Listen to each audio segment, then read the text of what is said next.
రండి, పరిశుద్ధమైన బైబిల్ గ్రంథం నుండి ఉపవాస ప్రార్థనలో ప్రవేశించే మునుపు ఒక మాట జ్ఞాపకం చేసుకుంటూ వద్దాం. పరిశుద్ధమైన లేఖన భాగంలో నుండి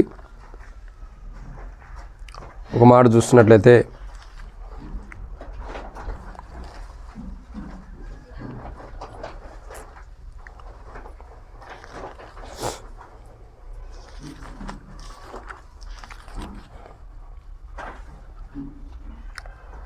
దేవుని యొక్క వాక్యంలో నుండి ఒక మాట జ్ఞాపకం చేసుకుంటూ వద్దాం.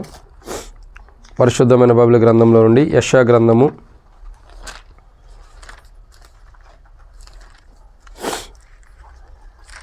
'యెషయా' ఒక మాట రాయబడుతూ వచ్చింది. దేవుని యొక్క వాక్యాన్ని జాగ్రత్తగా చదివినట్లయితే యెషయా గ్రంథము 58వ అధ్యాయము 3వ వచనం. మేము ఉపవాసం ఉండగా నీవెందుకు చూడవు? చాలక్క. కాబట్టి దేవుని యొక్క వాక్యాన్ని జాగ్రత్త చూసినట్లయితే ఉపవాసము ఏమని రాయబడుతూ వచ్చింది? ఉపవాసం.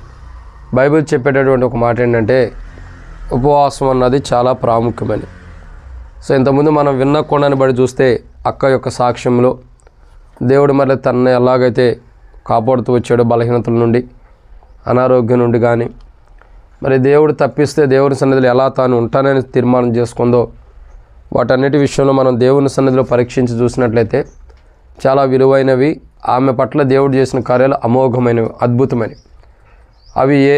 అవి తన జీవితంలో జరిగిన అద్భుతాలు, ఎంతో అగమ్యమైన అద్భుతాలు దేవుడు జరిగిస్తూ వచ్చాడు. అయితే ఈరోజు తన జీవితంలో దేవుడు చేసిన మేలును బట్టి అదే రీతిలో భవిష్యత్ దినాల కొరకై తను మరి ఉపవాస ప్రార్థన కలిగి ఉండటానికి ఇష్టపడుతూ వచ్చింది. అక్కడే పోచమ్మక్క, అదే రీతిలో లోదియా, లాస్య వారి కుటుంబంలో ఈరోజు మనం ఉపవాస ప్రార్థన కలిగి ఉంటున్నాం. మొట్టమొదటిగా వారికి దేవుడు చేసిన మేలును బట్టి కృతజ్ఞత, అదే రీతిలో ఉపవాస ప్రార్థన అంటే దేవుడు చేసిన మేళ్ళన్నింటిని బట్టి దేవునికి వందనాలు చెప్తూ భవిష్యత్ దినాలు వారి జీవితాలు దేవుడు ఎంతో మేలుకరంగా ఉంచడం కొరకై మరి ఉపవాస ప్రార్థన మనం కలిగి ఉంటున్నాం. ప్రభు యొక్క వాక్యం చూస్తుంటే ఉపవాసము ఏమన్నా పెడుతుంది? మేము ఉపవాసం ఉండి నీవెందుకు చూడవు. కాబట్టి ఇక్కడ ప్రాముఖ్యత ఏంటంటే ఉపవాసం. సో ఉపవాసం అన్నది వారి యొక్క కుటుంబ జీవితంలో కలిగి ఉండాలని ఇష్టపడుతూ వచ్చారు. ఈ ఉపవాస ప్రార్థన ద్వారా మరి వారికి జరిగిన మేలుని జ్ఞాపకం చేసుకుంటూ వారికి కావలసిన వాటి విషయమై ఒక మాట జ్ఞాపకం చేసుకుంటూ వద్దాం. ఎందుకంటే వారి భవిష్యత్ దినాలు, వారు మరి ఒక పక్కన తండ్రి లేరు, ఒక పక్కన ఇద్దరికి భర్తలు లేరు, తల్లికి కుమార్తెకి, అదే రీతిలో పాపకు కూడా తండ్రి లేడు. సో 2 కోణాల్లో తండ్రి లేడు, 2 కోణాల్లో భర్త లేని విధానంలో ఉన్నారు. కాబట్టి భవిష్యత్ దినాలు దేవుడే వారికి తండ్రిగా, తల్లిగా, పరలోక భర్తగా ఉండి వారిని నడిపిస్తూ రావాలి. అయితే వారి జీవితాల కొరకు మనం జ్ఞాపకం చేసుకునే అంశం ఏంటంటే కొన్ని విషయాలు బైబిల్లో రాయబడుతూ వచ్చినాయి. వారి భవిష్యత్ దినాల కొరకై దేవుడు ఏం చేయాలి వాళ్ళకి అని అంటే కొన్ని విషయాలు బైబిల్లో ఉన్నాయి. వాటిని మనం జ్ఞాపకం చేసుకోకముందు చిన్న ప్రార్థన చేసుకుందాం. ప్రార్థన. మమ్మల్ని మిక్కిలికి ఎక్కువగా ప్రేమించిన ప్రియా పరలోకపు తండ్రి, పరిశుద్ధుడైన దేవా, ప్రభువైన యేసుక్రీస్తు ప్రభువారి యొక్క పరిశుద్ధమైన నామాన్ని బట్టి మీకు స్తోత్రాలు. మీరు ఇచ్చిన కృపకై వందనాలు తండ్రి. మీరు నమ్మదగిన దేవుడుగా, అత్యున్నత సింహాసనపై ఆసీనుడైన దేవుడిగా మీరున్నందుకై స్తోత్రాలు. ఈ యొక్క తండ్రి మరి యొక్క ఉదయకాల సమయంలో మరొకసారి మీ సన్నిధిలోకి వస్తున్నాం. పోచమ్మక్కని, అదే రీతిలో లోదియాని బట్టి వందనాలు. వారి ఇరువురి జీవితంలో తండ్రి పరలోక భర్తగా మీరు ఉండండి, తండ్రిగా మీరు ఉండండి. లాస్ట్ కూడా మీరు జ్ఞాపకం చేసుకోండి. కుటుంబానికి అవసరమైన మాటలు, కొన్ని మాటలు ధ్యానిస్తున్న సహాయం చేయండి. నిలబడేవాడు నేనైనా నిలబెట్టేది మీరు, మాట్లాడేవాడు నేనైనా మాట్లాడించేది మీరు, నాలో ఆత్మనప్పటికి ఆత్మని అభిషేకించేది మీరు. ప్రజలు మీ వారు వాక్యం మీది. నేనైతే నిష్ప్రయోజకమైన వాడిని ఒప్పుకుంటున్నా ప్రభు, ఎన్నిక లేని వాడిని ఒప్పుకుంటున్నా. దాసుడు యజమానుడి వైపు చూసినట్లు, దాసురాలు యజమానురాల వైపు చూసినట్లు నా కనులు మీ వైపు వీక్షిస్తుండగా మీరే మాకు సహాయం అనుగురించి నాతో మాతో మీరు మాట్లాడండి. కూర్చున్న నీ ప్రజలకు వాక్యం అందిస్తానికి అర్హత లేని వాడిని క్షమించండి. జ్ఞానం లేని వాడిని ఒప్పుకున్న క్షమించి నీ పరలోకపు జ్ఞానం మీరు అనుగ్రహించి నాతో మాతో మీరు మాట్లాడని ప్రార్థన చేస్తున్నాం. తెరవబడిన ఆకాశం మాకు అనుగ్రహించి, ఆకాశం ఇప్పబడ్డదానంత విస్తారము నీ పరిశుద్ధాత్మను అభిషేకించి నాతో మాతో మీరు మాట్లాడమని, మా హృదయాలకు అవసరమైన మాటలు మీరు అనుగ్రహించి మహిమ పొందమని, మీ వాక్య వెలుగులో మమ్మల్ని నడిపించమని, మీకే మహిమ ఘనత ప్రభావాలు అప్పజెబుతూ కుటుంబానికి భవిష్యత్ దినాలు ఏం కావాలో వాటి కొరకు మేము ప్రార్థించే వరకు సిద్ధపరచమని మీ నడిపింపుని కోరుకుంటూ మాతో మాట్లాడమని, ఈ దినం మీ కూడికి ఎంతో దీవించమని, వారి ముగ్గురికి ఆదరణగా మీరు దయచేయమని ప్రభువైన యేసుక్రీస్తు నామం పేరటి శ్వాసంతో ప్రార్థిస్తున్నాం తండ్రి. ఒకటి ఒక మాట జ్ఞాపకం చేసుకుంటూ వద్దాం. వారి కుటుంబ జీవితాల్లో దేవుడు వారికి భవిష్యత్ దినాల్లో దేవుడు ఏం చేయాలి, భవిష్యత్ దినాల్లో దేవుడు వారికి ఏం చేయాలో వాటి కొరకు మనం ప్రార్థన చేద్దాం. దేవుడు ఏం చేయాలి అని అంటే ఒక మాటను మనం జ్ఞాపకం చేసుకుంటూ వద్దాం. మొట్టమొదటి యెషయా గ్రంథము 49వ అధ్యాయం 15వ వచనం చదవండి ఎవరైనా.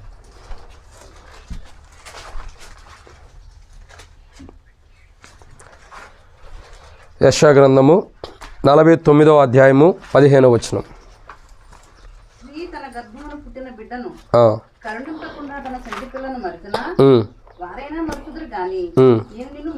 అది ప్రాముఖ్యం. ఇక్కడ దేవుని యొక్క వాక్యాన్ని చూసినట్లయితే మొట్టమొదటి మాట రాయబడుతూ ఉన్న మాట ఏంటంటే దేవుడు వారిని మరవకూడదు.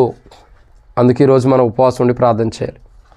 బైబిల్లో రాయబడినటువంటి ఒక చక్కటి మాట ఏంటంటే, స్త్రీ తన గర్భమున పుట్టిన బిడ్డను మరిచిద్దా? తన గర్భమున పుట్టిన బిడ్డను మరుస్తారా? వారైనా మరుస్తారు కానీ నేను మరను. ఇక్కడ ఈ మాట దేవుడు అంటారు గల కారణం ఏంటంటే, పై వచ్చిన మనం చదివితే ఒక మాట ఉండేది 14వ వచనం. అయితే సియోను యెహోవా నన్ను విడిచి ఉన్నాడు, ప్రభు నన్ను అది. కాబట్టి దేవుడు మాట్లాడుతున్న మాట ఏంటంటే, సియోను అనుకుంటుంది, ఏమని అనుకుంటుంది? అయ్యో దేవుడు నన్ను విడిచిపెట్టి ఉన్నాడు అంటున్నాడు. 2 మరిచి ఉన్నాడు అంటున్నాడు. సో మొట్టమొదటిగా అర్థం చేసుకోవాల్సిన కోణం ఏంటంటే, ఈ వచనంలో 2 భాగాలు ఉండే. దాంట్లో మొదటి మాట ఏంటంటే, దేవుడు నన్ను విడిచిపెట్టాడు అని అనుకుంటా ఉంటాం. మొట్టమొదటి మరిచేది కూడా ఉంది, తర్వాత చూస్తాం. మొట్టమొదటిగా విడిచిపెట్టాడు, తర్వాత ఏమనుంది? మరిచి. సో ఇక్కడ అర్థం చేసుకోవాల్సిన ఒక అంశం ఏంటంటే, మొట్టమొదటిగా దేవుని విషయాలు మనం చూస్తే దేవుడు మనల్ని ఎప్పటికి కూడా విడిచిపెట్టడు. ఏం చేయడు? విడిచిపెట్టాడు ఎప్పటికి. సో మనం గుర్తుంచుకోవాల్సిన విషయం ఏంటంటే, ఈరోజు మనం ఈ కుటుంబం కొరకు ప్రార్థన చేయాలి. ఏమనంటే, ప్రభా వీరిని ఎప్పుడూ నువ్వు విడిచిపెట్టొద్దు. ఎందుకు? ఒక భర్తగా, పరలోక భర్తగా, ఒక తండ్రిగా వారికి అండగా మీరుండి వారిని ఎప్పటికీ మీరు విడిచిపెట్టొద్దు. ఎందుకంటే మగ దిక్కులేని కుటుంబం, ఆ కుటుంబానికి మీరే తోడుగా ఉండాలి. మీరే సమస్తంలో సమస్తమై తండ్రిగా ఉండి వారిని ఆదరించాలి. మనం ఈరోజు ప్రార్థించవలసిన మొదటి కోణం ఏంటంటే, బైబిల్లో రాయబడిన మొట్టమొదటిగా మాట అంటే మనం ధ్యానించే దాంట్లో వారిని దేవుడు విడిచిపెట్టకూడదు. ఒక మాట అంటాడు, వారైనా మరచుదురు. అది తర్వాత గురించి చూస్తాం. ఏమంటాడు? మొట్టమొదట విడిచిపెట్టడు. కాబట్టి అక్కడ సియోను అనుకుంటుంది, అయ్యో విడిచిపెట్టేసాడు దేవుడు నన్ను అని. ఏమనుకుంటుంది? దేవుడు నన్ను విడిచిపెట్టేసాడు, దేవుడు నన్ను కాదనుకున్నాడు, దేవుడు నన్ను విడిచిపెట్టి దూరంగా వెళ్ళిపోయాడు అనుకుంటుంది. దేవుడు మాట్లాడుతున్నాడు, పిచ్చోళ్ళారా, మిమ్మల్ని నేనెందుకు విడిచిపెట్టాను? మీరు నన్ను విడిచిపెడతారేమో కానీ నేను మిమ్మల్ని విడిచిపెట్టను. ఎందుకు? కలువరి శిలువలో శాశ్వతమైన ప్రేమతో నేను మిమ్మల్ని ప్రేమించా. ఎటువంటి ప్రేమ? శాశ్వతమైన ప్రేమ. విడిచిపెట్టనటువంటి విధానంలో నేను మిమ్మల్ని జ్ఞాపకం చేసుకుంటూ వచ్చా. అందుకంటాడు కదా అపోస్తలుడైన పౌలు హెబ్రీయులకు రాసిన పత్రిక 13వ అధ్యాయం 5వ వచనంలో ఒక మాట అంటాడు. అపోస్తలుడైన పౌలు హెబ్రీయులకు రాసిన పత్రిక 13వ అధ్యాయంలో చూసినట్టయితే 5వ వచనం, ధనాపేక్ష లేని వారేమీ కలిగిన వాటితో తృప్తి పొంది ఉండడి, నిన్ను ఏమాత్రం ఎడవను, నిన్నెన్నడూ ఎడబాయనని ఆయన చెప్పిన కదా. కానీ మొట్టమొదటిగా మన జీవితాల్లో గుర్తుంచుకోవాల్సింది, ఈ కుటుంబం కొరకు మనం ప్రార్థించవలసిన మొదటి ప్రాముఖ్యమైన విషయం ఏంటంటే, దేవుడు వారిని విడిచిపెట్టాడని వారు అనుకున్న దేవుడు ఎప్పటికీ వారిని విడిచిపెట్టడు. బహుశా వాళ్ళు దేవుని విడిచిపెట్టచ్చు, మనం దేవుని విడిచిపెట్టొచ్చేమో కానీ దేవుడు ఎప్పటికీ మనల్ని విడిచిపెట్టడు. అదే మాట ఇక్కడ రాయబడుతూ వచ్చింది, నిన్నెన్నడూ విడవను, ఎన్నడూ ఎడబాయను అంటున్నాడు. ఈ లోకంలో సమస్తం మనల్ని విడిచిపెట్టిన ఒక భర్త, ఒక తండ్రి, ఒక కుటుంబీకులు, రక్త సంబంధికులు, బంధుమిత్రులు, స్నేహితులు ఎందరు మనల్ని విడిచిపెట్టినా మనల్ని విడిచిపెట్టని వాడు ఎవరంటే ప్రభువే. కానీ మనం ఏమనుకుంటామంటే, అయ్యో దేవుడు నన్ను విడిచిపెట్టాడు అనుకుంటాం, అయ్యో దేవుడు నన్ను విడిచిపెట్టేసాడు అనుకుంటాం. పొరపాటు. ఆయన విడిచిపెడితే ఈరోజు మనం ఈ కూడికలో కూర్చునేవారం కాదు. ఆయన విడిచిపెడితే ఈరోజు మనం సజీవుడిగా ఉండేవారం కాదు. మొట్టమొదటి మనం ప్రార్థించవలసిన మొదటి మాట ఏంటంటే, కార్యక్రమం కాదు, మొదటి మాట, ఈ కుటుంబం కొరకు మనం ప్రార్థించాలి. ఏమని? నువ్వు ఈ కుటుంబాన్ని విడిచిపెట్టొద్దు. ఆయన విడిచిపెట్టలేదు, ఇంక నువ్వు విడిచిపెట్టుకోకుండా ఒకవేళ నా అవిధేయతను బట్టు, నా బలహీనతను బట్టు, నా పొరపాటును బట్టు బహుశా నువ్వు నన్ను విడిచిపెట్టొద్దు ప్రభా, నేను తెలియక తప్పులు చేస్తే, తెలిసి తప్పులు చేసినా ఆ తప్పును బట్టి, ఆ పొరపాటును బట్టి నీవు నన్ను విడిచిపెట్టొద్దు. ఈరోజు ఈ కుటుంబం కొరకు మనం ప్రార్థించాలి. ఎందుకంటే దేవుడు వారిని విడిచిపెట్టుకోకుండా ఉండటానికి, ఇప్పటి వరకు విడిచిపెట్టని దేవుడు భవిష్యత్తులో కూడా వారిని విడిచిపెట్టుకోకుండా వారితో దేవుడు ఉండి నిన్నెన్నడు విడవను, నిన్నెన్నడు ఎడబాయను, అంటే నేను విడిచిపెట్టను, నీకు దూరంగా కూడా వెళ్ళిపోను. ఎన్నడూ దేవుడు వారిని విడిచిపెట్టుకోకుండా ఉండటానికి సమస్తంలో సమస్తమై ఉండి ఒక తండ్రిగా, ఒక పరలోక భర్తగా దేవుడుండి వారిని ఎప్పటికీ ఆదరిస్తూ, వారిని ఎప్పటికి కూడా వారికి దగ్గరగా ఉంటూ దేవుడు వారిని విడిచిపెట్టుకోకుండా ఉండటం కొరకు మనం ప్రార్థన చేద్దాం. బహుశా వారు తెలియక తెలిసి ఏమైనా పొరపాటులు చేస్తుంటే, తెలిసి తెలియక ఏదైనా తప్పుల్లో ఉంటే ఆ తప్పులను బట్టి దేవుడు వారిని విడిచిపెట్టుకోకుండా ఉండటానికి మనం ప్రార్థన చేద్దాం. ఈరోజు ఉపవాస ప్రార్థన ద్వారా ఒకప్పుడు వాళ్ళు దేవుని విడిచిపెట్టి ఉండారు, కానీ ఇప్పుడు దేవుడు వారిని దగ్గరకు తెచ్చుకున్నాడు. ఒకప్పుడు వాళ్ళు విడిచిపెట్టారు, కానీ ఇప్పుడు దేవుడు ఏం చేశాడు, వాళ్ళని వెతికి దేవుడు తన దగ్గరికి తెచ్చుకున్నాడు. దేవుడు తన దగ్గరికి తెచ్చుకున్నప్పుడు ఒకవేళ బలహీనతలను బట్టి వారిలో దేవుడు వారిని దేవుడు వారిని విడిచిపెట్టుకోకుండా ఉండటం కొరకు మనం ఏం చేయాలా? దేవుడు వారిని విడిచిపెట్టకుండా ఉండటం కొరకు ఉపవాస ప్రార్థన చేయాలి. ఈరోజు దేవా వీళ్ళని విడిచిపెట్టొద్దు, నువ్వే రోజు కూడా నీవే విడిచిపెడితే వాళ్ళ స్థితిగతులు ఏంటి, నువ్వు విడిచిపెడితే వాళ్ళు ఎలా ఉండిపోతారు, మనుషులు జ్ఞాపకం చేసుకోవడానికి కూడా వారిలో ఆలోచన కూడా ఉండదు. ఒకవేళ ప్రభా నువ్వు విడిచిపెడితే, నీ ఆలోచనల ప్రకారం వాళ్ళని విడిచిపెడితే వాళ్ళ జీవితాల్లో ఏముండదు, ఇక వాళ్ళ చరిత్ర కూడా ఉండదు. అయితే ప్రభా నువ్వు విడిచిపెట్టొద్దు. ఈరోజు మనం చరిత్ర కలిగి భూమి మీద ఉంటున్నామంటే, బ్రతుకుంటున్నామంటే దేవుడు మనం విడిచిపెడతల్లా. ఇప్పటి వరకు తోడుగున్న దేవుడు ఇక ముందు కూడా వారిని విడిచిపెట్టుకోకుండా ఉండటం వరకు మనం ప్రార్థన చేద్దాం. ఎందుకంటే మనుషులు ఏదో బలహీనతలు ఉంటాయి, ప్రతి మనిషిని కూడా ఏదో బలహీనతలో కలిగి ఉంటాం. ఆ బలహీనతను బట్టి దేవుని తీర్పు రాకుండా దేవుడు వారిని విడిచిపెట్టుకోకుండా ఉండటం కొరకు ప్రార్థన చేద్దాం. ఎందుకంటే ప్రియులారా, దేవుడు విడిచిపెట్టకూడదని ఎందుకు అంటున్నానంటే, ఇశ్రాయేలు ప్రజలు ఎన్నో తప్పులు చేస్తూ వస్తున్నారు, ఎన్నెన్నో పొరపాట్లు చేస్తున్నాడు. దేవుడు ఇశ్రాయేలు ప్రజలను విడిచిపెట్టాడు. సౌలుని విడిచిపెట్టలేదా? సౌలుని కూడా దేవుడు విడిచిపెట్టేశాడు. ఎందుకు? సౌలులో పాపం ఉంది, ఆ ఉండా స్థితిని బట్టి దేవుడు విడిచిపెట్టాడు. సో అట్లా ఒకవేళ తెలుసో తెలియక ఏదైనా పొరపాట్లు చేస్తే ఆయనే తండ్రిగా ఉండి, ఆయనే పరలోక భర్తగా ఉండి దండిస్తూ, ఆయన అవసరమైతే ఆయన శిక్షించినప్పుడు మనం సంతోషంగా ఉండాలి. ఆయన శిక్షను తృణీకరించకూడదు. అప్పుడు అవి ఆశీర్వాదకరంగా ఉంటాయి. నీతిమంతుడు గద్దించడ తైలాభిషేకం, దేవుని ద్వారా గద్దింపు, దేవుని ద్వారా సరిచేయబట్టం, ఒక పరలోక తండ్రిగా భర్తగా ఉండి వారిని దేవుడు విడిచిపెట్టుకోకుండా వారి బలహీనతలను బట్టి సరిచేయడానికి దేవుడు ఎప్పటికప్పుడు వారి బలహీనత సరిచేసి దేవుని రాజ్యం కొరకు సిద్ధపరచబడటం కొరకు వారిని దేవుడు సిద్ధపరచడం కొరకు ప్రార్థన చేయాలి. ఇది మొదటిది. రెండోదిగా చూస్తున్నాం, మొట్టమొదటిగా దేవుడు వారిని విడవకోకుండా ఉంటానని ప్రార్థన చేద్దాం.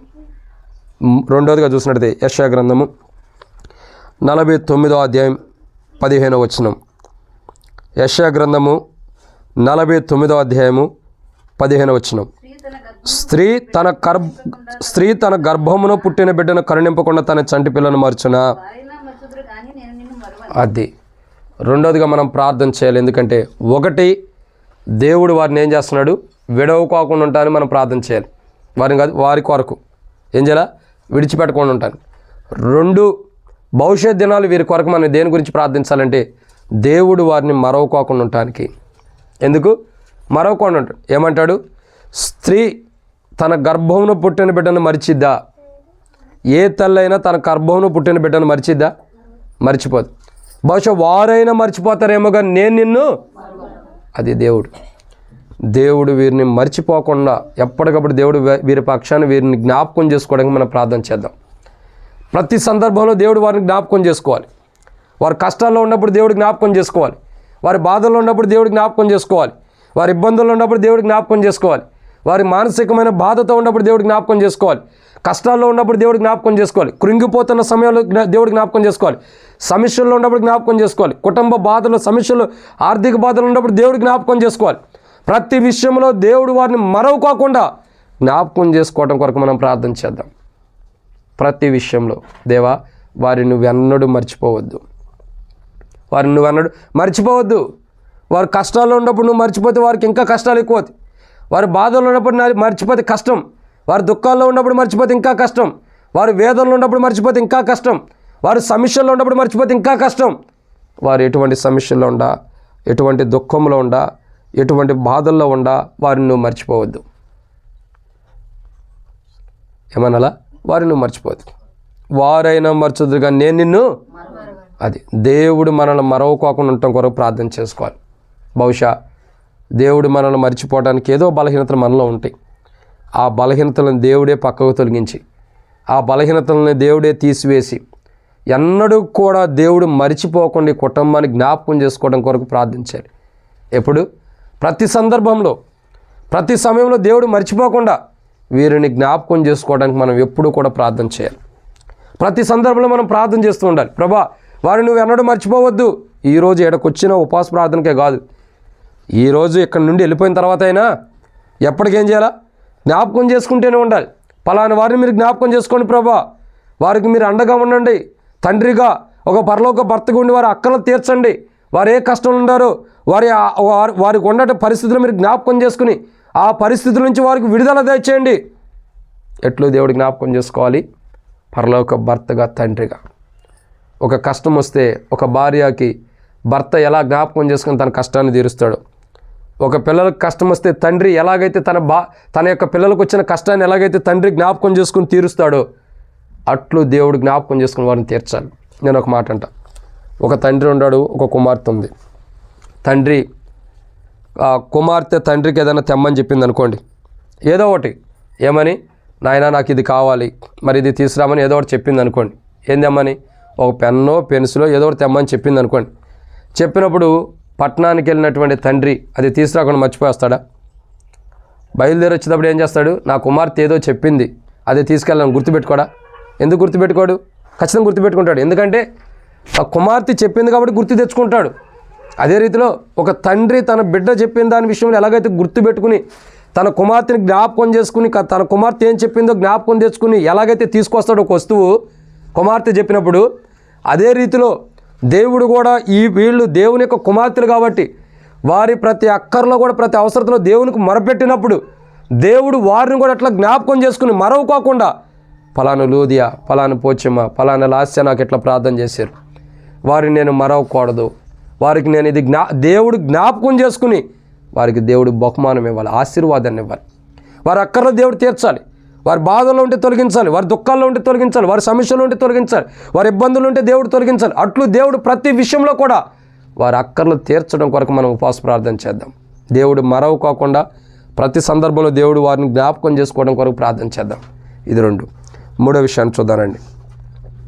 3వ మాట చూసినట్టయితే యెషయా గ్రంథం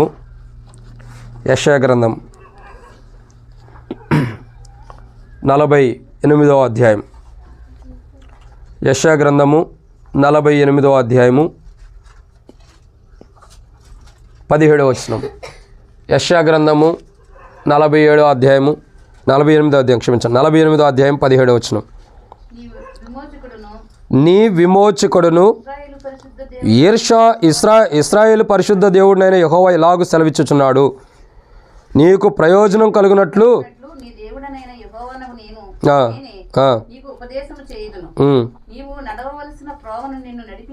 చాలక్క. కాబట్టి దేవుని యొక్క వాక్యాన్ని చూసినట్టే ఎన్నో మాట ఇది 3. మొట్టమొదటిగా దేవుడి కుటుంబానికి ఏం చేయాలా? దేవుడు ఆ కుటుంబాన్ని విడవకోకుండా ఎప్పుడు ఆ కుటుంబం దగ్గరికి సమీపంగా ఉండటానికి మనం ప్రార్థన చేయాలి. 2, దేవుడు మరవకోకుండా ఎప్పుడు వారిని జ్ఞాపకం చేసుకోవడానికి మనం ప్రార్థన చేయాలి. 3, మనం ఈరోజు ఉపవాస ప్రార్థన వారి కొరకు ఎందుకు చేయాలంటే 3వ మాట, యెహోవానగు నేనే నీకు ఉపదేశం చేయుదును, నీవు నడవలసిన త్రోవ నిన్ను. దాని మొంగటేమన్నది, నీ విమోచకుడు అంటే మనల్ని విమోచించిన వాడు. దేవుడు ఆల్రెడీ వాళ్ళని పాపం నుండి విమోచించాడు. తల్లి మరి బిడ్డ ఇద్దరూ కూడా ఒకేసారి బాప్తిసం తీసుకున్నారు. అది ఎంతో గొప్ప ధన్యత. తల్లి బిడ్డలు ఒకేసారి బాప్తిసం తీసుకోవటం అంటే అది చాలా గొప్ప ధన్యత. అర్థమైందండి? ఇద్దరు ఒకేసారి బాప్తిసం తీసుకున్నారు, చాలా సంతోషం. ఇద్దరి జీవితంలో దేవుడు విమోచించాడు ఇద్దరిని. ఇక లాస్ట్ అంటే చిన్న పాప కాబట్టి ఆమె దేవుడు సమయం వచ్చినప్పుడు విమోచిస్తాడు. ఆమె విమోచన కొరకు కూడా ప్రార్థన చేయాలంటే ఆమె రక్షణ పొందడం కొరకు కూడా ప్రార్థన చేయాలి. ఆమె రక్షణ పొందడం కొరకు దేవుడు వీళ్ళిద్దరిని విమోచించాడు, వందనాలు. కాబట్టి ఇప్పుడున్న పాప, చిన్న పాప అయినటువంటి లాస్యాకి ఆ పాప జీవితం నుండి దేవుడు విడుదల ఇవ్వటానికి, అంటే ఆమె కూడా చదువుకున్నది కాబట్టి ఆమె యొక్క జీవితం నుండి విడుదల ఇవ్వటానికి, రెండోదిగా అక్కడ రాయబడిన మాట ఏంటి? దేవుడు నడిపించాలి. నేను నీకు ఏమంటాడు? నీవు నడవలసిన త్రోవ నిన్ను, దేవుడే వారిని నడిపించడం కొరకు ప్రార్థన చేద్దాం. ఎవరు నడిపించాలా? మనుషుడు కాదు. మనుషులు నడిపిస్తే వెనక మన గోతులు దవ్వుతారు. ఒక మనిషి మనల్ని ముందలకు నడిపించాడంటే వెనకాల ఖచ్చితంగా గోతులు దవ్వుతారు. ఎందుకు గొయ్యి దవ్వుతారు చెప్పండి? ఎప్పుడైనా మనం తవ్వేమా? తవ్వేరా? దేవునికి వందనాలు. కాబట్టి ఎందుకు దవ్వుతాం? ఒక మనిషిని ముందర పంపించి వెనకాల గోతులు ఎందుకు దవ్వుతాం? గుంటలో ఎందుకు తవ్వుతాం? ఆయన వెనక తిరగగానే కింద పట్టడానికి. ఆయన ముందరకి వెళ్ళినంత వరకే ఏం జరగదు, వెనకాల ఏం గుంట ఉందో తెలియదు కదా. ఇప్పుడు ఆయన వెళ్తున్నాడు, మనం వెనకాల గుంట తీస్తూ ఉంటే ఏమైద్ది?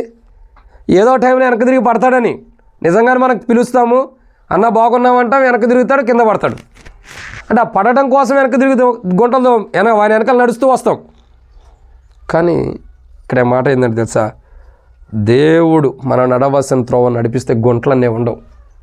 ఏమంటాడు తెలుసా? యెషయా గ్రంథంలో, మెట్టెలు తత్తరిల్లినను, పర్వతములు తొలగినను, మెట్టెలు తత్తరిల్లినను, సమాధానం విషయమైన నా కృప నిన్ను విడిచి, అది దేవుని గొప్పతనం.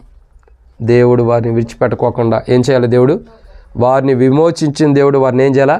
నడిపించాలి చక్కగా. ఒక మంచి మార్గంలో ఎక్కడి వరకు నడిపించాలి దేవుడు? పరమ వరకు, పరలోక రాజ్యం వరకు కూడా దేవుడే వారికి తోడుగా ఉండి నడిపించాలి. వారికి ఒక గైడెన్స్గా, ఒక తండ్రిగా, ఒక తల్లిగా, ఒక భర్తగా దేవుడు ఉండి వారికి ఏం చేయాలి? దేవుడు ముందుండి నడిపించాలి. ఎప్పటికప్పుడు వారి ఒకవేళ పొరపాటు మార్గంలోకి వెళ్తుంటే, వారు ఏదైనా తప్పు మార్గంలో నడుస్తుంటే, వారు ఏదైనా తప్పటడుగులు వేస్తుంటే, వారు ఏదైనా నష్టపోయే మార్గంలో నడుస్తుంటే, దేవుడు వారికి ముందుండి వారితో ఉండి వారిని విమోచించిన దేవుడు ఏం చేయాలా? అమ్మ, ఈ మార్గంలో వెళ్ళొద్దు, ఈ మార్గంలో నడువని నడిపించాలి దేవుడు. ఏమంటాడు? నీవు నడవలసిన త్రోవ నేను నడిపించదును. వారు ఏ త్రోవలో నడిస్తే దేవుని రాజ్యానికి వెళ్తారో, ఏ త్రోవలో నడిస్తే దేవుని రాజ్యంలో వారి కుటుంబంతో పాటు నివసిస్తారు, ఏ త్రోవలో నడిస్తే దేవుని రాజ్యంలో సుఖ సంతోషాలుగా ఉంటారో, ఆ త్రోవలో దేవుడు వారిని నడిపించడం కొరకు ప్రార్థన చేయాలి. ఇప్పుడు ఆ త్రోవలో ఉండారు, విమోచించాడంటే ఆ త్రోవలోకి తీసుకొచ్చాడు. విమోచించిన వాడు ఏం చేశాడు? ఆయన దేవుడు దేవుడిని నడిపించే త్రోవలోకి తీసుకొచ్చాడు. కానీ ఇప్పుడు నుంచి ఏం చేయాలి? వీళ్ళు ఆ త్రోవలోకి దేవుడు తీసుకొచ్చినప్పుడు వీళ్ళు నడవాలి. ఇక ముందలకి నడవాలంటే ఎవరు నడిపించాలా? త్రోవలోకి తీసుకొచ్చిన వాడే నడిపించాలి. ఎవరు? ఏ త్రోవలోకి అయితే ఆయన తీసుకొచ్చాడు ఆయనే నడిపించాలి. ఈరోజు మన ప్రార్థన ఏంటంటే, ఉపవాస ప్రార్థన, ప్రభా వారిని విమోచించిన వాడు నీవే. లోకం నుండి, పాపం నుండి, పాప జీవితం నుండి విమోచించు, అందుని బట్టి నీకు వందనాలు. కానీ ప్రభా, ఆ లోకపు స్థితి నుండి విమోచించిన నీవు వారిని ఇప్పటి నుండి నడిపించు. వారు ఎట్లా నడవాలో, ఎట్లా నడిపించబడాలో, ఎటువంటి మార్గంలో నడిస్తే వారు నీ రాజ్యానికి వస్తారో ఆ మార్గంలో వారిని నడిపించు.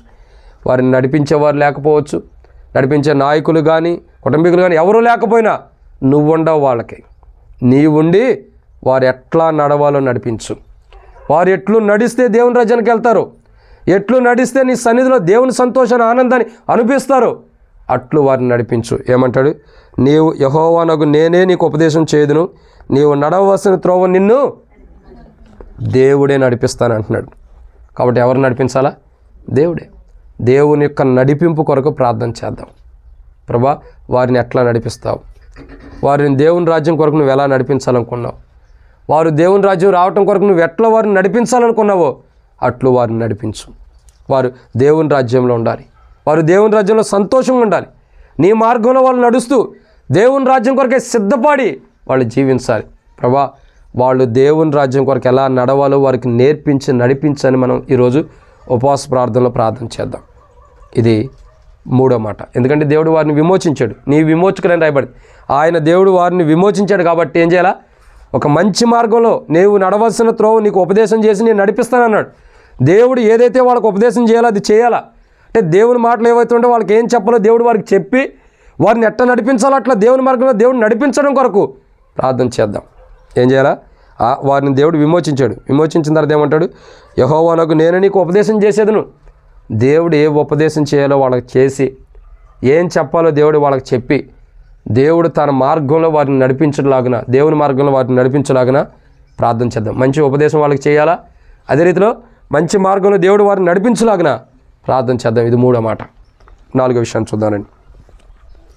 4వ విషయం, దేవుని యొక్క వాక్యాన్ని చూసినట్లయితే 4వ మాట రాయబడుతూ ఉన్న మాట ఏంటంటే, ఒక మాట రాయబడుతూ వచ్చింది ఇక్కడ. 4వ విషయాన్ని చూసినట్లయితే యెషయా గ్రంథము 49వ అధ్యాయం.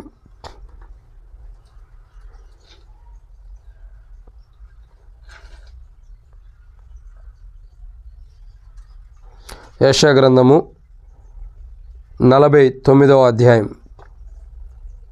మనం దేవుని యొక్క వాక్యాన్ని చూసినట్లయితే దేవుని యొక్క మాటలు రాయబడుతూ వచ్చింది. 19వ వచనం ఒక మాట చదువుదాం. 19వ వచనం, యెషయా గ్రంథం 49వ అధ్యాయం 19వ వచనం. నివాసులు విస్తరించినందున పాడైన నీ చోట్లను, బీట స్థలములను, నాశనం చేయబడిన నీ భూమి వారికి ఇరుకుగా ఉండును, నిన్ను మృంగివేసిన వారు దూరముగా. అది కాబట్టి 4వ మాట ఏంటంటే, నిన్ను మృంగివేసిన వారు దూరంగా ఉందరు.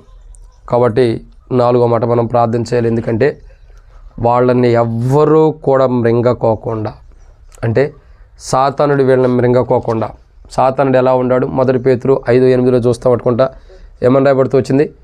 గర్జించు సింహం వలె సాతానుడు ఉన్నాడు. ఎప్పుడు దొరుకుతారా తిందామని, ఎప్పుడు దొరుకుతారా తినేద్దామని. సాతానుడే కాదు, వాళ్ళకు సంబంధించిన శత్రువులు ఎంతోమంది ఉండొచ్చు. ఎప్పుడు దొరుకుతారా వాళ్ళని కీడు చేద్దామని, వాళ్ళకి ఎప్పుడు దొరుకుతారా వాళ్ళకి నష్టం చేద్దామని, ఎప్పుడు దొరుకుతారా వాళ్ళకి అన్యాయం చేద్దామని ఎంతోమంది ఎదురు చూడవచ్చు. ఎందుకు? ఎదుకు లేరు, ఆడపిల్లలే. మనమే ఏం చేసినా కానీ ఎవరు ఏమనరా అనుకునేవాడు చాలామంది ఉంటారు. కాబట్టి అటువంటి వారు ఎవ్వరూ కూడా వాళ్ళని మింగకోకుండా, అటువంటి వారు ఎవ్వరూ కూడా వాళ్ళకి ఏ హాని చేయకోకుండా ఉండటం కొరకు మనం ప్రార్థన చేయాలి. ప్రభా, వాళ్ళు స్త్రీలుగా వాళ్ళకు అండగా మీరు ఉండండి. ఎవ్వడును దాని మీదకి రాకుండా దివారాత్రులను కాపాడుతున్నాను అన్నావు, వీరిని మీరే కాపాడండి. ఎందుకు? ఎవరూ వాళ్ళని మింగకోకుండా, వాళ్ళని మింగాలని చూసేవాళ్ళని నువ్వే వారిని దూరం చేయండి. వారిని దూరం చేయ వారికి దగ్గర నుండి. ఎవరైతే వాళ్ళకి ఒక రకంగా చెప్పాలంటే, ఎవరైతే కీడు చేయడానికి ఇష్టపడుతున్నారో, వాళ్ళకి ఎవరైతే కీడు చేయాలనుకుంటారో, వారికి ఎవరైతే నష్టం చేయాలనుకుంటారో, వారికి ఎవరైతే హాని చేయాలనుకుంటారో, వారిని మొదటే దూరం చేయ ప్రభు వారి దగ్గర నుండి. వారికి ఎవరు కీడు చేయకోకుండా, వారికి ఎవరు నష్టం చేయకోకుండా, వారిని ఎవరు మృంగకోకుండా, వారికి ఏ కీడు ఏ నష్టం రాకుండా ప్రభా నువ్వు వారితో ఉండి ఆ వచ్చే కీడు నష్టం కీడు చేసే వారిని దూరం చేయమని మనం ప్రార్థన చేసుకుందాం. ప్రార్థన చేద్దాం ఈరోజు ఉపవాస ప్రార్థనలో వాళ్ళ కొరకు ఈ విషయంలో ప్రార్థన చేద్దాం. ఏది కూడా, ఎందుకంటే అనేక మంది ఏమంటాడు, నిన్ను మృంగివేసిన వారు దూరంగా ఉందురు. ఇప్పటి వరకు మింగిన వారు దూరం చేస్తాడు దేవుడు, ఇక ముందు మింగే వారిని కూడా దేవుడు దూరం చేస్తాడు. అంటే వాళ్ళు ఎదక్కోకుండా, వాళ్ళు సమృద్ధిగా ఉండకోకుండా, వాళ్ళు సంతోషంగా ఉండకోకుండా ఎవరైతే చేస్తున్నారో దేవుడు వారిని దూరపరచడానికి, దేవుడు వారిని దూరం చేయడానికి, అదే రీతిలో దేవుడు వాళ్ళని దూరం చేసి దేవుడే వారికి దగ్గరగా ఉండటానికి, ఎవరు మింగుతున్నారో వారిని దేవుడు దూరం చేయాలా, ఎవరు కీడు చేస్తున్నారో, ఎవరు నష్టం చేస్తున్నారో, ఎవరు హాని చేస్తున్నారో వాళ్ళని దేవుడు మొదటే దూరపరిచి దేవుడు వారికి తోడుగా ఉండటం కొరకు మనం ప్రార్థన చేద్దాం. అయితే ఎవ్వరు ఏ కీడు చేయకోకుండా, వారి కొరకు, వారి కుటుంబం కొరకు, ఏ మనుషుడు కూడా ఏ కీడు చేయకుండా ఉండటం కొరకు మనం ఏం చేయాలా? ప్రార్థన చేయాలి. మనం చేసే ఉపవాస ప్రార్థన వాళ్ళకి ఏ కీడు జరగకోకుండా ఉండేది. మనకు డౌట్ రావచ్చు, ఎన్నోసార్లు చెప్తూ వచ్చా, బ్రదర్ మనం ప్రార్థన చేస్తే వాళ్ళకి కీడు ఎట్ట జరగకుండా ఉండేది మనకు డౌట్ ఉండేది. వాస్తవమే, నిజంగా జరగకుండా ఉండేది. ఎందుకు చెప్పంటారా? ఒకనొక ప్రాంతంలో మందిరంలో కూడా చెబుతూ వచ్చి నేను, ఒక సహోదరుడు ఒక సంఘంలో ఉంటాడు. ఒక సంఘంలో సహోదరుడు ఉంటున్నాడు. ఆ సహోదరుడికి ఏమైందంటే జాబ్ వచ్చింది. జాబ్ వస్తే జాబ్ పని మీద వేరే రాష్ట్రానికి వెళ్ళిపోయాడట. నార్త్ ఏరియాకి ఆ ప్రాంతానికి వెళ్ళిపోయాడు. వేరే రాష్ట్రానికి వెళ్ళిపోతే జాబ్ పని మీద ఏం జరుగుతూ వచ్చిందంటే, అక్కడ జరిగిన సన్నివేశం ఏంటంటే, అక్కడ ఒక సందర్భం జరుగుతూ వచ్చింది. జాబ్ పని మీద వేరే ప్రాంతం వెళ్ళిపోతే అందరూ అక్కడ అనుకోని రీతిలో దేవుడు అతను ఏం చేశాడంటే మంచి స్థితిలోకి తీసుకెళ్ళిపోయాడు. ఒక ఉన్నతమైన స్థితిలోకి ఆ జాబ్లో దేవుడు మంచి పొజిషన్లోకి తీసుకెళ్ళిన తర్వాత ఏం జరుగుతుందంటే, అక్కడ ఆల్రెడీ కంపెనీలు కొంతమంది చేస్తూ ఉంటారు డ్యూటీలు, వాళ్ళకి అసూయ పుట్టిందంట. అరే ఎక్కడి నుండో వచ్చినాడు ఇక్కడ గొప్పోడైపోతున్నాడు, ఎక్కడెక్కడో పుట్టిన వ్యక్తి ఎక్కడో పుట్టిన వ్యక్తి వచ్చి ఏడకొచ్చి గొప్పోడైపోతున్నాడు, ఇక్కడున్న మనం ఇదే స్థితిలో ఉంటున్నామని సరే ఇతడు ఉంటమే మనకు అడ్డం, ఇతన్ని చంపేస్తే మనకే హీడు ఉండదు, మనమే గొప్పవాళ్ళం అవుతామని ఒక దురాలోచన కలిగి ఉంటారు. అందరూ దురాలోచన కలిగి ఉండి ఒక రాత్రి అతన్ని చంపుదామని డిసైడ్ అయిపోయారు. ఒక 4 ఐదుగురు కలిపి ఆయన ఉన్నటువంటి రూమ్, గెస్ట్ హౌస్ అనుకోండి, ఒక రూమ్ అనుకోండి, అక్కడికి వెళ్ళారు. వెళ్ళి అతన్ని చంపడానికి ఆ 4 వ్యక్తులు కూడా వెళ్ళారు. వెళ్తే ఇంటి ద్వారం గుండా వెళ్ళంగానే కొంతమంది తెల్లని వస్త్రాలు ధరించుకుని ఆ ఇంటి చుట్టూ కూర్చున్నారంట. ఎక్కడున్నారు? ఇంటి వాళ్ళు ఉన్న ప్రాంతంలో కనబడుతున్నారంట వాళ్ళకి. అరే ఇటుపక్క తెల్లటోళ్ళు ఉండారు, వెనక నుండి వెళ్దాం, ఎవరో కూర్చున్నట్టు ఉండారని వెనక నుండి వెళ్ళారంట. వెనక వైపు కూడా వాళ్ళే ఉండారు. 4 దిక్కులా పరీక్షించారు, 4 దిక్కులు వాళ్ళే ఉండారు. వీళ్ళు అనుకుంటున్నారంట మనం ఆ దిక్కుకి వెళ్తే వీళ్ళు కూడా మనం చూసి ఈ దిక్కుకు వస్తున్నట్టు ఉన్నారు.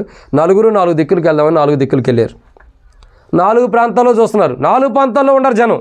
4 సాటుకు వచ్చారు. వచ్చి అరే నీకు కనబడ్డారా? నాకు కనపడ్డారు. నీకు కనబడ్డారా? నాకు కనపడ్డారు. 4 అనుకుంటున్నారంట నాకు కనపడ్డారని. అప్పుడు వాళ్ళు అనుకుంటున్నారంట ఒరే ఈరోజు వీడిని చంపడం కుదరదు, ఎందుకంటే వీడి ఇంటి చుట్టూ మనుషులను కాపలా పెట్టుకున్నాడు, మన సంగతి తెలిసిందేమో మొదటే తెలిసిందేమో, అందుకే కాపలా పెట్టుకున్నాడు, ఈరోజు చంపొద్దు, వెళ్ళిపోదామని వెళ్ళిపోయారంట. వెళ్ళిపోతే కొన్ని రోజులకు కూడా అట్లాగే జరుగుతూ వస్తుంది. ఏం జరిగిందో తెలీదు. ఒకరోజు స్నేహితులు అడిగారంట, అయ్యా నీ ఇంటి చుట్టూ ఎందుకు తెల్లని వస్త్రాలను వేసుకున్న వారిని కాపలా పెట్టుకున్నావు, దేని కొరకని అడిగారంట. ఎందుకు నీ ఇంటి చుట్టూ తెల్లని వస్త్రాలను కట్టుకున్న వారిని ఎందుకు నువ్వు కాపలా పెట్టుకున్నావు అంటే, అసలు నేను ఏ వ్యక్తిని కాపలా పెట్టుకోలేదయ్యా అన్నాను. ఏ వ్యక్తిని కాపలా పెట్టలా, నాకు అసలు వాచ్మెన్ అవసరంలా అంటే, లేదు మేము మీ ఇంటికి వచ్చాం, పలానా రాత్రి వచ్చాం, నీకు కీడు చేయడానికి మేము వచ్చాం, నువ్వు ఇలా ఎదుగుతుంటే ఇలా గొప్పవాడు అవుతుంటే మేము చూడలేక ఓర్చుకోలేక నీకు కీడు చేయాలని మేము వచ్చాం. కానీ నీకు వస్తే ఇంటి చుట్టూ కూడా ఎటు పక్కన చూసినా కానీ తెల్లని వస్త్రాలు ధరించుకున్న వాళ్ళు ఉన్నారు. మేము వాళ్ళతో మాట్లాడలేదు, కానీ మేము వచ్చేసాం. ఎందుకు వచ్చారని అడుగుతారని వచ్చేసాం. అప్పటికి వాళ్ళు కత్తులు అవన్నీ తీసుకుని వచ్చారంట. అవన్నీ చూస్తే ఎందుకు వచ్చారని మమ్మల్ని కొడతారని మేము వచ్చేసేసాం. ఆ జరిగిన సంఘటన ఆయనతో చెప్పంగానే ఆశ్చర్యపోయాడు. ఇంటికి ఫోన్ చేశాడు. అక్కడ ఉన్న స్థానిక సేవకుడికి ఫోన్ చేశాడు. అన్న ఇట్లా జరిగిందన్న, మరి ఏంటంటే, ఏ రోజు బ్రదర్? పలానా రోజు పలానా రాత్రి, ఆ రోజు మేము సంఘంలో ఉపవాస ప్రార్థన చేస్తున్నాం, ఆ రోజు నీ కొరకే చేస్తున్నాం.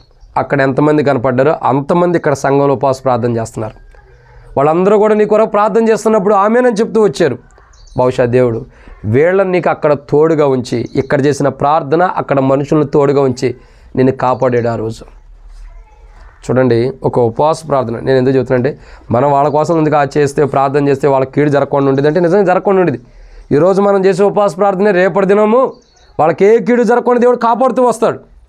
కాబట్టి 4వ విషయం, దేవుడు వారికి ఏ హాని జరగకుండా, వారికి హాని చేసేవారు కానీ, వారికి కీడు చేసేవారు కానీ, వారి ఒంటరి జీవితాల్లో వారికి ఎవరో ఒకళ్ళు ఏదో దురాలోచన కలిగి కీడు చేయాలనుకుంటారు. అట్టి కీడు ఏది వారికి జరగకోకుండా దేవుడు అన్ని విధాలు వారికి కీడు చేసేవారిని దూరపరిచి దేవుడు వారితో ఉండి వారికి అన్ని మేలు చేయటం కొరకు ప్రార్థన చేద్దాం. ఇదన్నమాట 4. 5వ విషయాన్ని చూద్దానండి. యెషయా గ్రంథం 66వ అధ్యాయం 13వ వచనం.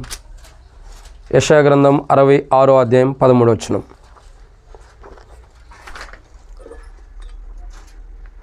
తల్లి వారిని ఆదరించినట్లు నేను మిమ్మల్ని ఆదరించదను. యెరూషలేములోనే మీరు ఆదరింపబడతారు. మీరు చూడక మీ హృదయం ఉల్లాసించును. చాలు.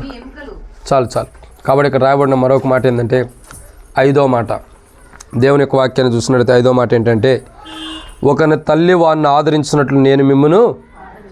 అది కాబట్టి ఎక్కడ ఆదరించబడుతున్నారు? యెరూషలేములోనే. అంటే దేవుని సన్నిధిలో దేవుడు వారిని ఆదరించడం కొరకు ప్రార్థించాలి.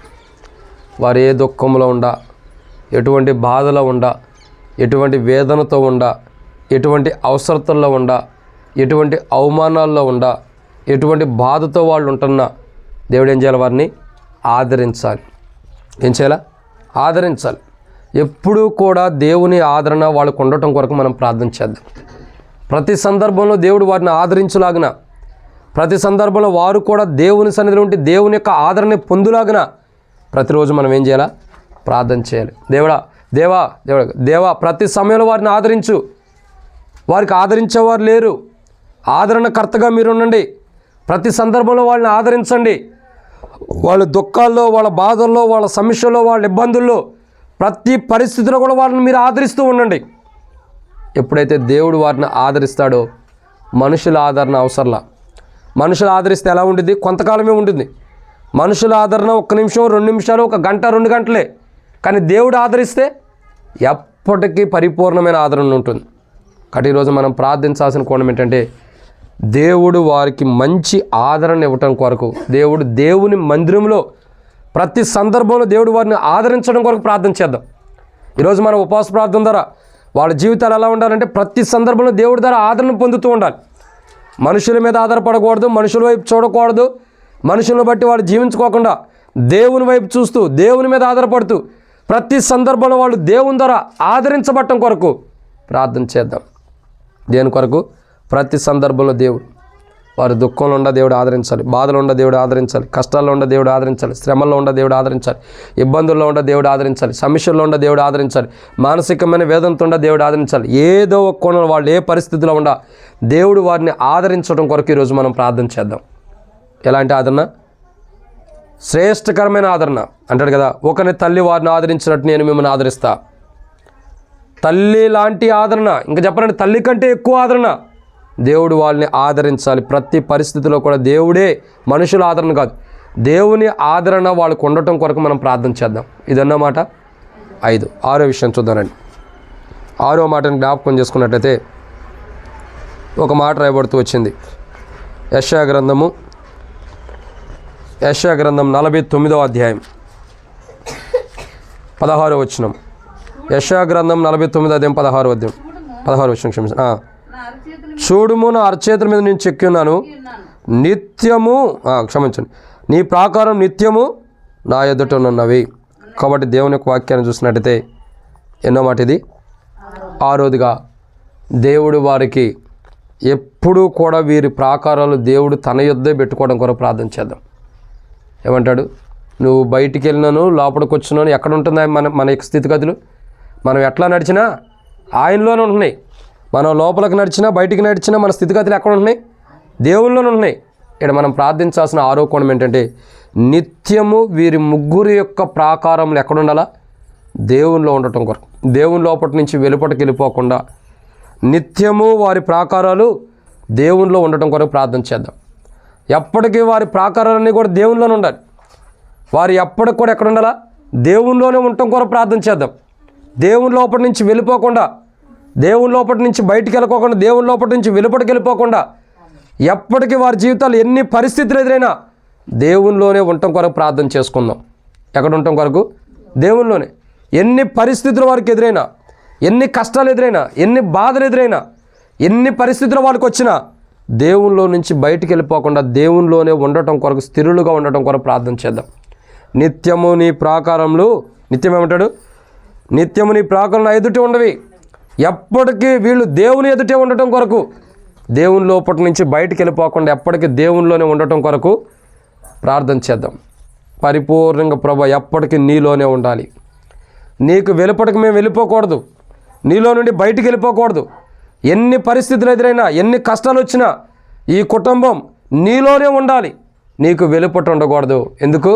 నాకు వేరుగా ఉండి మీరేమియో అది. వాళ్ళు ఎప్పటికీ దేవునికి వేరుగా అయితే వాళ్ళు ఏం చేసినా కానీ ఫలించదు. అందుకేం చేయాలా? ఎప్పటికీ ప్రభా వాళ్ళు నీకు వేరుగా ఉండకూడదు, నిత్యము వారి ప్రాకారాలు నీలోనే ఉండాలి. ఎప్పటికి వాళ్ళు నీలోనే ఉండాలి, నీకు వెలుపట ఉండకూడదు. ఎప్పటికి వాళ్ళు నీలోనే ఉండేటట్లు స్థిరులుగా వాళ్ళని ప్రభని ప్రార్థన చేయాలి. నీకు వెలుపట ఉండకోకుండా, నీకు బయటికి వెళ్ళిపోకుండా, నీలో నుండి తొలగిపోకుండా ఎప్పటికి నీలోనే శాశ్వతంగా ఉండులాగున నీ నిత్యత్వంలో కూడా నీలోనే ఉండటం కొరకు సహాయం చేయమని మనం ప్రార్థన చేయాలి. వీరి ప్రాకారములు దేవునికి వెలుపట ఉండకోకుండా దేవునిలోనే ఉండటం కొరకు, నిత్యము వారు దేవునిలో స్థిరులుగా ఉండటం కొరకు ప్రార్థన చేద్దాం. ఇది 6. 7వ విషయాన్ని చూద్దామండి. యోహాను సువార్త 7వ మాట. యోహాను సువార్త 14వ అధ్యాయం. యోహాను సువార్త 14వ అధ్యాయం. యోహాను సువార్త 14వ అధ్యాయము 18వ వచనం. యోహాను సువార్త 14వ అధ్యాయం 18వ వచనం. మిమ్మును అనాథులుగా విడవను, కొంతకాలమైన తరువాత లోకమును మరి ఎన్నడూను చూడదు, అయితే మీరు నన్ను చూతురు, నేను జీవించుచున్నాను గనుక మీరును జీవించరు. అది ప్రభు ఏమంటాడంటే ఈ లోకం నన్ను చూడరు, మీరు నన్ను చూస్తారు. అయితే ఏమంటాడు, నేను మిమ్మును అనాథులుగా విడవను. సో విడవన దాని గురించి మనం చూస్తూ వచ్చాం. దేవుడు విడిచిపెట్టడు. ఒకటి, దేవుడు ఏ విషయంలో కూడా విడిచిపెట్టడు. కష్టాల్లో బాధల్లో విడిచిపెట్టడు. అనాథులుగా కూడా దేవుడు విడిచిపెట్టడు. మనవారు అనేవారు మనల్ని విడిచిపెట్టినా దేవుడు విడిచిపెట్టడు. అయితే ఇక్కడ రాయబడిన మాట ఏంటంటే, కొంతకాలమైన తర్వాత లోకం మరి నన్ను ఎన్నడూ చూడదు, అయితే మీరు నన్ను చూతురు. అది వీళ్ళు దేవుణ్ణి చూడటం కొరకు ప్రార్థన చేద్దాం. ఇక్కడ వాక్య వెలుగులో దేవుని చూస్తున్నారు. ఒక దినాన పరలోకంలో కూడా వాళ్ళు దేవుని చూడాలి. దేవునికి వెలుపట వాళ్ళు ఉండకూడదు. పరలోకంలో ఏముండాలా? దేవుని చూడాలంటే వాళ్ళు ఏం చేయాలా? దేవుని రాజ్యంలోకి వెళ్ళాలి. సో దేవుని చూడాలంటే దేవుని రాజ్యంలోకి వెళ్ళాలి. దేవుని రాజ్యంలోకి వెళ్ళాలంటే వాళ్ళు భూమి మీద ఎలా ఉండాలి? సిద్ధపాటు కలిగి ఉండాలి. సో వాళ్ళు దేవుని రాజ్యం కొరకు సిద్ధపడటం కొరకు ప్రార్థన చేద్దాం. దేని కొరకు? ఒక దినాన దేవుని కన్నులారా చూడటం కొరకు. ఆ చూడాలంటే భూమి మీద సిద్ధపాటు అవసరం. వారి జీవితంలో దేవుని రాజ్యం కొరకు వాళ్ళు సిద్ధపడటం కొరకు ప్రార్థన చేద్దాం. దేవుని రాజ్యంలో వాళ్ళు ఉండటానికి, నిత్యత్వంలో ఉండటానికి దేవుడు వాళ్ళని సిద్ధపరచడం కొరకు ప్రార్థన చేద్దాం. ప్రభువా, వాళ్ళు దేవుని రాజ్యంలో సిద్ధపడి ఉండాలి. దేవుని రాజ్యం సిద్ధపడి కాదు, భూమి మీద సిద్ధపడి ఉండాలి. అప్పుడు దేవుని రాజ్యంలో కూడా స్థిరులుగా ఉంటారు. మనం ప్రార్థన చేయలేందుకు? వాళ్ళని దేవుడు సిద్ధపరచడానికి, దేవుని రాజ్యం కొరకు. ఒక దినాన దేవుడిని వాళ్ళు చూడటం కొరకు దేవుడు వారిని చూడాలి. అలా దేవుడు మనుషులు ఏం చూస్తారు? బలహీనతలు చూస్తారు. మనుషులు ఏం చూస్తారు? లోపాలు చూస్తారు. ఎవరైనా పెళ్లి సంబంధానికి వెళ్ళారనికి ఏం చూస్తాం?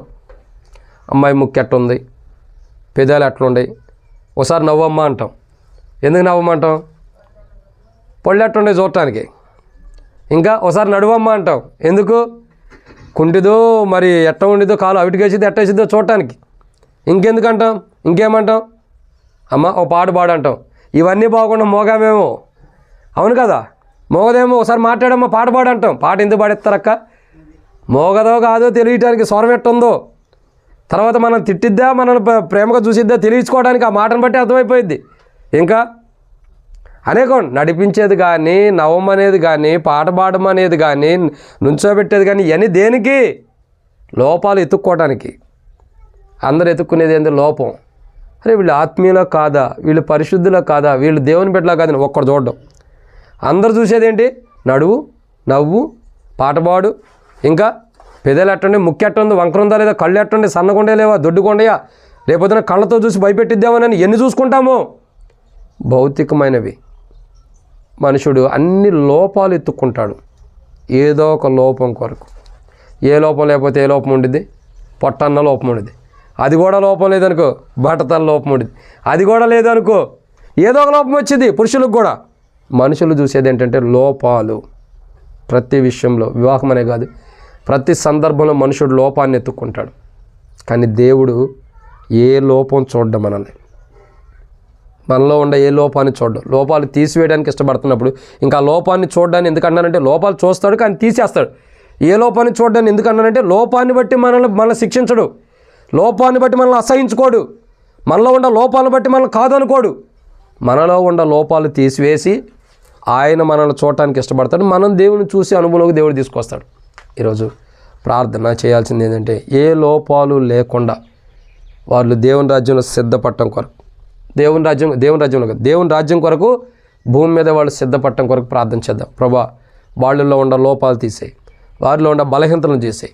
నువ్వు మనుషుల్లో ఉన్న లోపాలను చూడవు, మనుషుడిని దేవుని రాజ్యానికి వెళ్తానని చూస్తున్నావు. కాబట్టి ప్రభా, వారిలో ఉన్న లోపాలన్నీ తీసివేసి వాళ్ళని దేవుని రాజ్యం కొరకు సిద్ధపరచండి. సిద్ధపాటు అవసరం. ఒక దినాన్ని మీరు నన్ను చూస్తారంటున్నాడు. చూడాలంటే ఏం కావాలి? వీళ్ళకి భూమి మీద వాళ్ళు సిద్ధపడితేనే దేవుని చూడగలుగుతారు. సిద్ధపడకపోతే దేవుని చూడలేరు. ఎప్పుడు సిద్ధపడితేనే చూడగలిగేది, లేదా చూడలేరు. పరిశుద్ధతతో సిద్ధపడాలా, పరిశుద్ధత కొరకు సిద్ధపడాలా, ప్రభు రాజ్యం కొరకు సిద్ధపడాలా, దేవుని కొరకు సిద్ధపడాలా, దేవుని సన్నిధి కొరకు సిద్ధపడాలా. ఎన్నో కోణాలు ఉండే సిద్ధపాటు కొరకు. ఇవన్నీ కలిగి ఉంటేనే దేవుని చూడగలుగుతాం. కాబట్టి ఈ కుటుంబం దేవుని సిద్ధపాటులో ఉండటం కొరకు, దేవుని ద్వారా సిద్ధపరచబడి ఒక దినాన ప్రభువుని కన్నులారా చూడటం కొరకు. ప్రభు అన్నాడు, లోకం ఇప్పుడు నన్ను చూస్తుంది, కొన్ని దినాల తర్వాత చూడదు, కానీ మీరు నన్ను చూస్తారన్నాడు. ఒక దినాన ప్రభు ప్రత్యక్షమైనప్పుడు ప్రభువుని చూసి ప్రభు రాజ్యంలో ప్రవేశించి, అదే రీతిలో దేవుని కూడా కన్నులారా చూసే అనుభవంలోకి అలా ఉండాలంటే ఏం కావాలి? వీళ్ళు సిద్ధపడాలి. మంచి సిద్ధపాటు దేవుడు వీరికి అనుగ్రహించడం కొరకు ప్రార్థన చేద్దాం. ప్రభా, వాళ్ళకి మంచి సిద్ధపాటు దయచేయి. వాళ్ళు సిద్ధపడాలి. దేవుని రాజ్యం కొరకు సిద్ధపడాలి, భౌతికమైన వాటి కొరకు కాదు. నీ రాజ్యం కొరకు వాళ్ళు సిద్ధపడటం కొరకు సహాయం చేయ ప్రభు అని ప్రార్థన చేద్దాం. ఎప్పుడైతే అట్టి ప్రార్థన మనం చేస్తామో దేవుడు వాళ్ళని సిద్ధపరుస్తాడు. వారితో పాటు మన సిద్ధపాటు కొరకు కూడా మనం ప్రార్థన చేసుకుంటే మనల్ని కూడా దేవుడు సిద్ధపరుస్తాడు. అట్టి సిద్ధపాటు దేవుడు మనకు అనుగ్రహించాలి. 7 విషయాలు చెప్పండి. మొట్టమొదటిగా దేవుడి కుటుంబానికి ఏం చేయాలా? మేలు చేశాడు, కానీ భవిష్యత్తు కొరకు ఏం చేయాలా? దేవుడి కుటుంబం కొరకు మొట్టమొదటిగా దేవుడు విడిచిపెట్టకూడదు. 2, దేవుడు ఏం చేయాలా? రెండోదిగా దేవుడు మరవకూడదు. మూడోదిగా మొట్టమొదటిగా విడవకూడదు. 2 మరవకూడదు. 3 దేవుడు ఏం చేయాలా? యెషయా గ్రంథంలో మనం చూస్తూ వచ్చాం, 48వ అధ్యాయంలో చూస్తూ వచ్చాం. దేవుడు వారిని విమోచించి ఏం చేయాలా? వారిని నడిపించాలి మంచి మార్గం. తర్వాత చాలా విషయాలు చెప్పబడుతూ వచ్చినాయి, అన్నీ మర్చిపోయినట్టు ఉండాలి. 1 వారిని దేవుడు విడవకూడదు. 2 దేవుడు వారిని మరవకూడదు. 3 దేవుడు వారిని ఏం చేయాలా? వారిని మంచి మార్గంలో నడిపించాలి. వారు ఏ మార్గంలో నడుస్తారో, వారు ఏ మార్గంలో నడిస్తే బాగుంటుందో ఆ విమోచకుడిగా దేవుడు ఉండి వారిని మంచి మార్గంలో నడిపించాలి. 4 మనం చూస్తున్న మాట ఏంటి తెలుసా? 4వదిగా నిత్యము వారి ప్రాకారాలు దేవుని ఎదుట ఉండాలి. తర్వాత ఇంకా చూస్తూ వస్తున్నాం, వీరి జీవితాల్లో దేవుడు ఎలా ఉండాలన్నది కూడా మనం చూస్తూ వస్తున్నాం. ఎలా ఉండాలి? తర్వాత దేవుడు ఆదరిస్తూ ఉండాలి యెరూషలేమును. తర్వాత దేవుడు విడిపించకూడదు. ఇంకా చూసినట్లయితే ఎవరు వాళ్ళని కాదన్నా దేవుడు వారికి తోడుగా ఉండాలి. వారికి ఎవరైతే కీడు చేస్తున్నారో ఆ కీడు వారికి జరగకుండా. 7 విషయాలు. 1 దేవుడు వారిని విడిచిపెడతలా. 2 దేవుడు వారిని మర్చిపెట్టుకోకుండా. 3 దేవుడు వారిని మంచి మార్గం నడిపించడానికి. 4 నిత్యము వారి ప్రాకారంలో దేవుని ఎదుట ఉండటానికి. 5 వారికి ఎవరైతే కీడు చేస్తున్నారో ఆ కీడు చేయకోకుండా దేవుడు కాపాడటానికి. 6 వారిని దేవుడు ఆదరించడానికి. 7 వారు దేవుని చూసేటట్టు కనులారా దేవుని చూసే అనుభవంలోకి వారిని దేవుడు అట్లు సిద్ధపరచడం కొరకై, దేవుని రాజ్యంలో దేవుని చూడటం కొరకు, ఈ లోకంలో దేవుని చూడాలి. అదే రీతిలో అనేకులు దేవుని చూడటం కొరకు వాళ్ళు ప్రయాసపడాలి. అదే రీతిలో దేవుణ్ణి కూడా కనులారా చూసే ధన్యత వారికి దేవుడు ఇవ్వటం కొరకే, దేవుని చూడటం కొరకే సిద్ధపాటు కావాలి. ఆ సిద్ధపాటు దేవుడు అనుగ్రహించినట్లు ప్రార్థన చేద్దాం. అట్టి ప్రార్థన జీవితం వారు కలిగి ఉండాలా? 7 అంతల అనుభవంలోకి వాళ్ళు రావడం కొరకు ప్రార్థన చేద్దాం. వాళ్ళు కూడా 7 అంతల అనుభవంలోకి రావడం కొరకు వారు కూడా ప్రార్థన చేసుకున్నట్లు ప్రభు సహాయం చేయనుగా. అక్కి కుటుంబం కొరకు ఈ 7 అంతల అనుభవం ఇప్పటివరకు మేలు చేశాడు. ఇక నుండి భవిష్యత్తులో 7 అంతల అనుభవంలోకి వారిని దేవుడు కాపాడి అన్ని విధాల సహాయం చేయలాగిన ప్రార్థన చేద్దాం. అంటే ప్రార్థన జీవితం దేవుడు వారికి మనకును 7 అంతల అనుభవంలోకి మనము వాళ్ళు కూడా వచ్చినట్లు వారికి కూడా ప్రార్థన చేద్దాం. మనం కూడా అట్టి అనుభవంలోకి వచ్చినట్టు ప్రార్థన చేసుకుందాం. అటు ప్రార్థన జీవితం మనం కలిగి ఉన్నట్టు 7 అంతల అనుభవాన్ని ప్రభు మనకు అనుగ్రహించినట్టు ప్రభు సహాయం చేయను గాక. ఆమేన్. ప్రకటనలు జ్ఞాపకం చేసుకోండి. ఈ కుటుంబం కొరకు ప్రార్థన చేయండి. కుటుంబ అవసరతల కొరకు కూడా ప్రార్థన చేయండి. పోచమ్మక్క కొరకు ఆరోగ్యం కొరకు, లోదియా కొరకు ఆరోగ్యం కొరకు, లాస్య కొరకు కూడా ప్రార్థన చేయండి. మంచి చదువుకోవడానికి లాస్య కూడా మంచి జ్ఞానం దేవుడు అనుగ్రహించలాగిన వారి కుటుంబాల కొరకు, భవిష్యత్ సేవ పరిచర్య మన కొరకు కూడా, సంఘం కొరకు, మందిరం కొరకు, అన్నిటి కొరకు చేరిన వారందరి కొరకు కూడా ప్రార్థన చేయండి. ఆమేన్.